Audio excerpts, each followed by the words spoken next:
So this blog, or should I say vlog, is called How I Found Astrology. And if I was to look back at my life, I would say there seems to be two stages, or two phases, as it would perhaps sound better to say. There's the pre-astrology phase and there's the post-astrology phase, and they both feel quite different.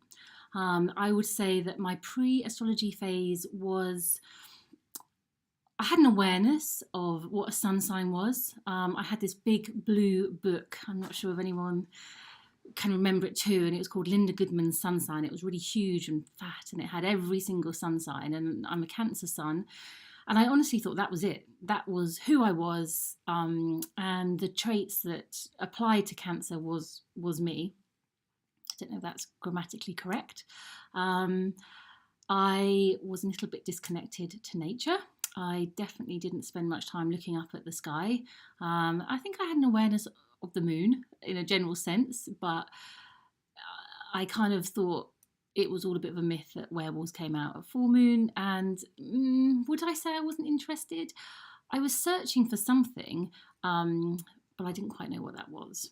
And then life kind of woke me up at 27.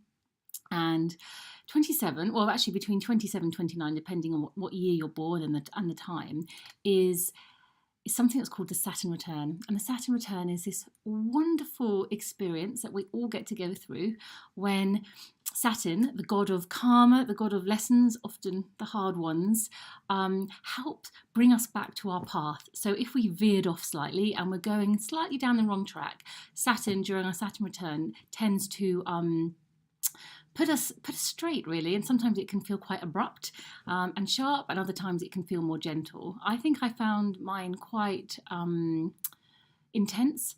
I was working in public relations, I was living in London, and I had a great life on paper, but I just felt stuck, unfulfilled, restless, bored, wanted to do something, didn't know what it was, felt very much alone. Everyone else seemed to be cracking on, getting on with it. And I thought, God, who am I to complain? But increasingly this feeling of wanting to do something different and feeling that the path that I was on wasn't fulfilling a deeper purpose. I know it sounds a little bit dramatic to say wasn't fulfilling my soul, but that's truly how it felt.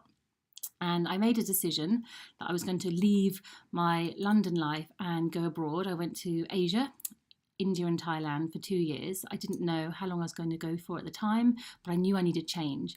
Actually, if I'm really honest, I didn't know why I was going at the time. Hindsight and the wisdom that we get after doing our actions, the pathway isn't always revealed. It's that wonderful new moon energy when you have this dream and you don't quite know how you're going to make it happen. The pathway hasn't been illuminated, and I think that's very much how I felt. I just knew I had to do something different, and why not go to Asia? But now looking back, I really had to sort of restructure my life, and going to a country, Thailand, where I was a teacher for a year,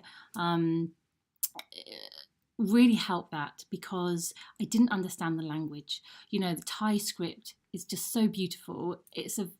But actually quite difficult to learn or understand, and it's very tonal. I'm not fantastic at tones, so I kind of survived with a lot of smiling and taking my trusty dictionary everywhere.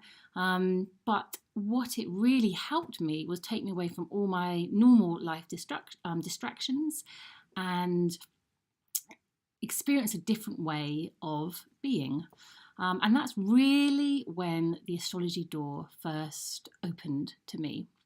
And I think it was when I was in Thailand. I used to have a balcony, and I used to sit out there in the evenings and watch the sky. And I used to watch the moon changing, all the different cycles that repeated month after month. And there was something very magical I used to find about looking upwards.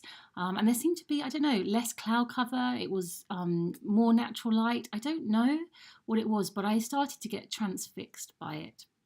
And when I lived in India, I was at the bottom, the foothills of the Himalayas, and we would hike up to the Himalayan mountains, and where the sky felt really close and there was no natural light, and there would be like buffalo wandering around, and I think one night I kind of slept in a cave, but I felt so close to nature. And that's really when the power of the moon first touched me, when I started to realize there was something more than what I could see in front of me. And actually, this world, this astrology world, I didn't need to learn it. I didn't need to study for it. I had to open to it and almost trust my intuition, skills that aren't necessarily taught at school. And the more that I connected, and I did read and I had some formal training in astrology, but for me, it's a very different art form.